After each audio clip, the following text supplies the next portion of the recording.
Hello there, ladies and gentlemen, and at this point we are basically on heading towards the end of the line, but there's still plenty of things to come. So, is it any wonder that people are terrified of technology? And with that being said, welcome all of you back to Chris and Electronics. So, well, let's get straight to it, because there's not too much to say for this, but you never know, there might be something quite new. Chris has had a long, arguably addictive relationship with electronics, yet he sometimes still struggles with their basic operation and maintenance. His most important tool is arguably his computer, his window to the world. Chris uses it to connect to the internet, to talk with his fans, to promote his way of life. Needless to say, just like everything else he owns, Chris manages to ruin it in some way, going through several over the years. The origins. It's no secret that autistic people can excel when put behind a mouse and keyboard. Chris, the autistic challenge that he was introduced to computers as a toddler by his technically inclined father.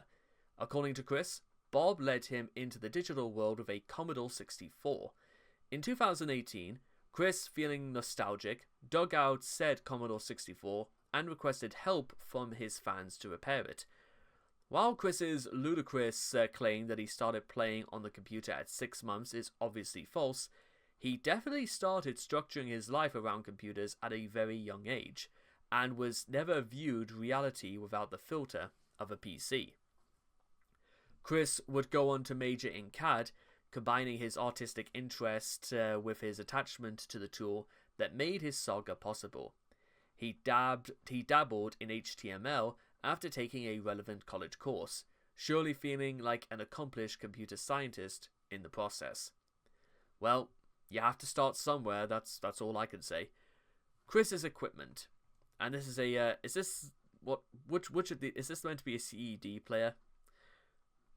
I've never seen some. Well, what is that meant to be, by the way? I know they call it a CED player, but what is a CED player? That thing looks like it could be 4 different things at once. Antique technology. Chris has had experience with older bits of technology. In a tweet from the 1st of June 2021, he discussed his early childhood. Part of the tweet mentioned that the Chandler family owned a Capaticans electronic disc player, which was a failed early 80s video format that worked in the similar fashion to vinyl records, but used plastic caddies for storage and loading discs into the player. So it's basically in the same like things as a square or a laser disc in terms of completely outdated. Even by the 80s, that's a dinosaur of a piece of tech. That Chris still had the CED machine as late as 2005. It can be seen in a photo of himself taken around that time. The CED player was probably destroyed in the 2014 house fire. Chris has also had a lengthy history with the CED's more successful competitor, VHS cassettes. Having grown up on it was dominant home video format prior to the rise of an eventual supplanting by DVDs in the early 2000s, much of the available footage we have of Chris prior to the mid-2000s came from videotapes. The videos on Yep, I'm on TV DVD were transferred off of deteriorated VHS tapes. Even I've got like some DVDs down in the corner which were basically transferred from old videotapes that I still have, including both of his TV appearances. The photos were most likely scanned with a desktop scanner, and the quality of that scanner is so low that rainbow streaks are present on most sides. Chris also had a sizable collection of softcore pornography recorded to videotape. Chris is shown in Chandler Family Christmas 2004 attempting to get his father to choose between a DVD or a dubbed bootleg VHS copy of Fraggle Rock. Right, okay. In August of 2016, Chris attempted to sell his copy of Disney's Aladdin for a whopping $3,000, under the incorrect guise that the Black Diamond Disney tapes were worth a lot of money. In reality, this is the only price that some sellers are asking for. It's highly unlikely that people are spending that much on an ultra-common tapes that can be found in thrift stores for 50 cents. Mind you, with that being said, who was going to go out of their way to buy, VHS tapes even in 2016 anyway? In Chris's third house tour, recorded on the 9th of March 2018, he shows off boxes with old VHS tapes in them, saying they belong to Mr. C. These are likely the remaining VHS tapes in his collection that weren't lost in the house fire. In August of 2018, Bob threw out a number of Chris's old VHS tapes, alongside his classic t-shirt. Chris, in response, abused and humped a pillow effigy representing Bob in front of her. It is unknown if Bob's VHS tapes were part of the dumping, but it's probably likely. Or unlikely, I should say. Not that it matters too much. Also, Chris has a retro-themed Sonichu called VHS. Desktop computers. As of 2010, Chris used his family's HP Pavilion desktop computer located in his kitchen. It ran Windows XP, had a scanner and a printer, or perhaps a scanner/printer combo that allowed him to scan comic pages and print artwork, and had a version of Adobe Photo Deluxe installed on it, which Chris primarily used to type in text bubbles for his comics or to alter the truth. Since he had been able to connect to Mumble voice chats and effectively watch YouTube channels, it was presumed that Chris's computer also had a broadband internet connection, which was slightly rarer in rural areas at the time, but not unheard of. Laptop computers.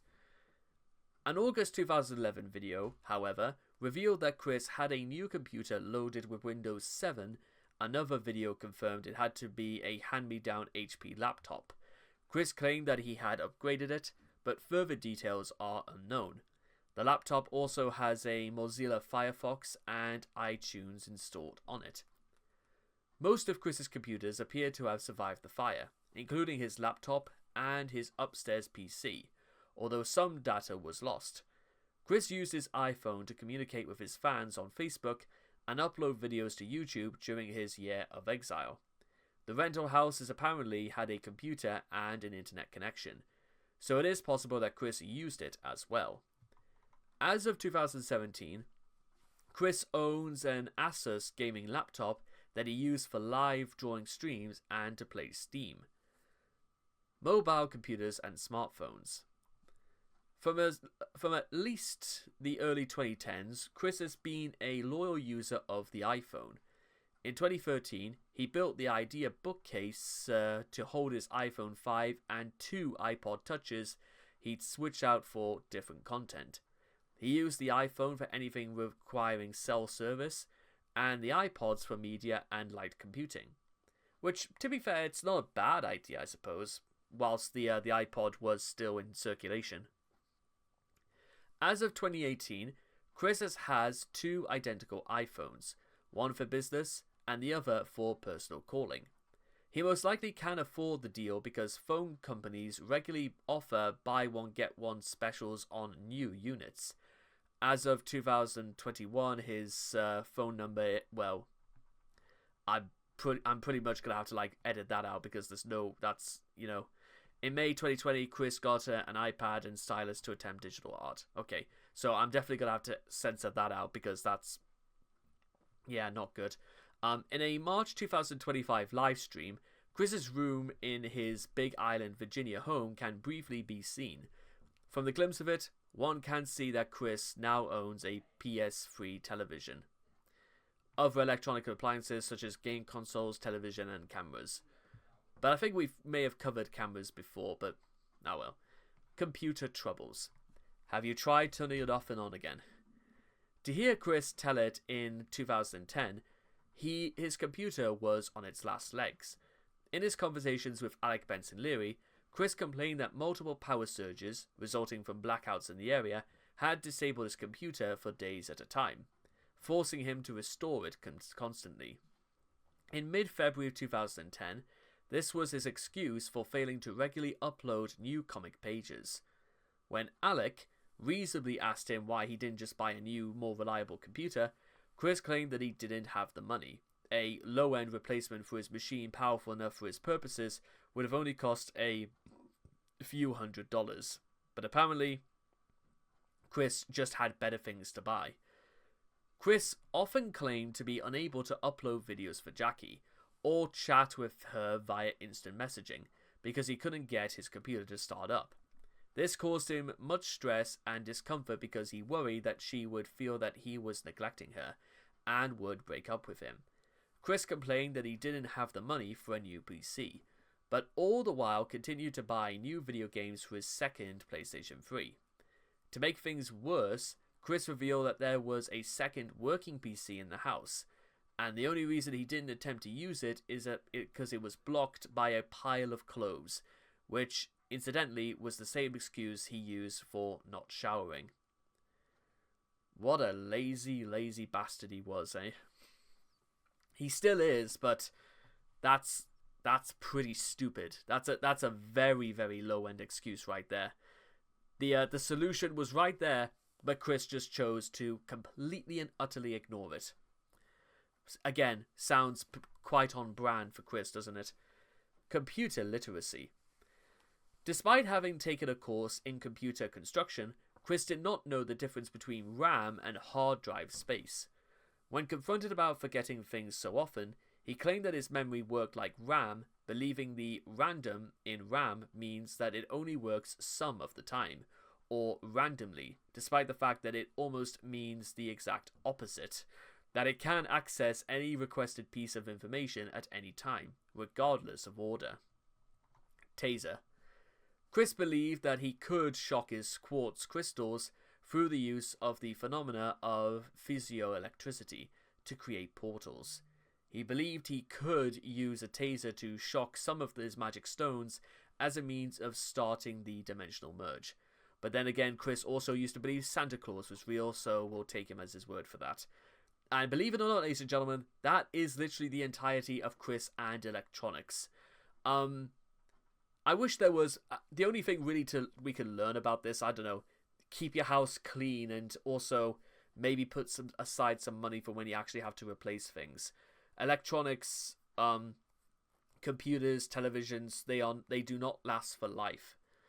But with that being said, the lessons you can learn through stuff like this can last you a good old age. But with all that being said and done, well, thank all of you guys once again for watching, and I'll see all of you guys again in the next video. So take care, and bye-bye for now. Well, hello again. And just before each and every one of you leave, if I could just hold your attention for a few more seconds, and I want to show you very quickly my Patreon store. I've been running this for 5 years now, and ever since this month began, I have decided to reopen, relaunch, completely sort out my categories for videos, and I've uploaded them sometimes as far as 3 months in advance. So you guys will be able to get an exclusive look exactly what's coming out, when it's coming out, at your convenience. So make sure to stop by, take a look around, and let's see what you think. Thank you very much for supporting me once again, and I'll see you again next time.